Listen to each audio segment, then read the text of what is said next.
minta maaf ganggu. Saya nak tanya sikit. Lupa cash, lupa bawa. Kalau kata cik, kalau kata boleh, mungkin boleh pinjamkan saya RM10. Kalau e-wallet pun tak apa. Kalau kata cik nak. Tak ada. Tak ada Okey, baik. Saya tak kena bayar tu. Boleh tak saya kalau nak pinjam RM10 tu? Saya tak ada cash. Kalau kata e-wallet boleh tak? Sebab dia boleh bayar pakai e-wallet pun betul. Tak ada Okey, baik. Terima kasih. Cik, Assalamualaikum. Minta maaf ke cik, ganggu. Saya nak minta tolong sikit. Saya tadi parking kereta kat situ, lupa bawa wallet, bawa kad apa semua tu. Boleh tak kalau saya pinjam RM10 tu? Saya nak bayar parking je. Cash. Kalau kata e-wallet boleh tak? Alamak, tolong je. Saya dah pening kepala ni. Dah lah orang tua kat tengah-tengah KL ni kan. Kalau kata boleh tolong kejap. Minta maaf, malu saya ni. Cik, nama apa? Yana. Cik Yana. Sorry, thank you. Sekejap tak apa.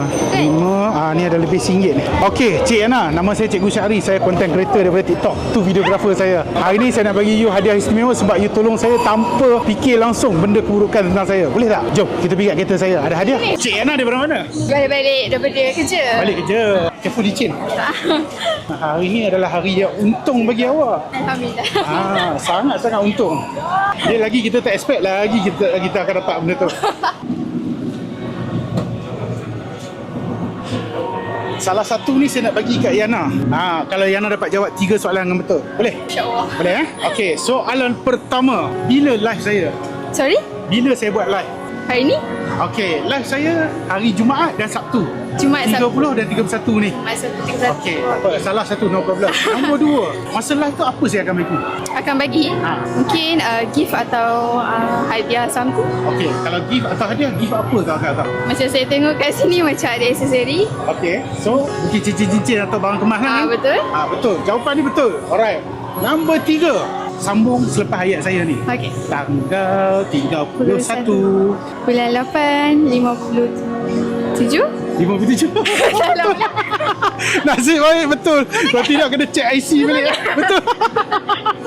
Yana, disebabkan Yana jawab soalan dengan betul dan Yana seorang yang baik hati bagi kat saya duit tanpa fikir apa pun. Salah satu ni milik Yana. Pilih nak yang mana? Ilahi ta'ala saya bagi. Pilih dah. Dengan kotak-kotak ambil sekali. Tapi satu je lah, jangan banyak kotak saya. Biasa orang ambil yang mana? Ambil lah yang mana pun nak. Kalau nak yang cincin boleh. Kalau nak yang apa, rantai. Rantai boleh. Ikut yang mana yang nak. Semua ni diamond 1 karat saya tak tipu. Belian 1 karat. Nah ini okey, Yana, saya persembahkan hadiah kepada Yana sebab dia tolong saya, dia bantu saya tanpa dia fikir apa pun. Alright, dia bagi RM10 tu senang-senang je. So Yana, ni hadiah saya kepada Yana. Dan kalau tak keberatan, ada TikTok. Ada. Mungkin boleh follow saya sebab saya baru lagi dalam TikTok. Baru ada 300 orang. Ya. Lah.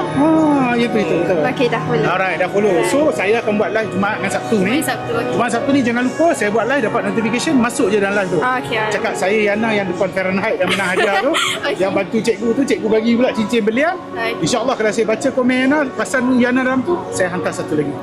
Okey. Terima kasih. Saya lupa. Nah. Tak apalah. Tak nak. Terima kasih. Okey, RM10 Rifan Okey, baik. Terima kasih banyak Yana.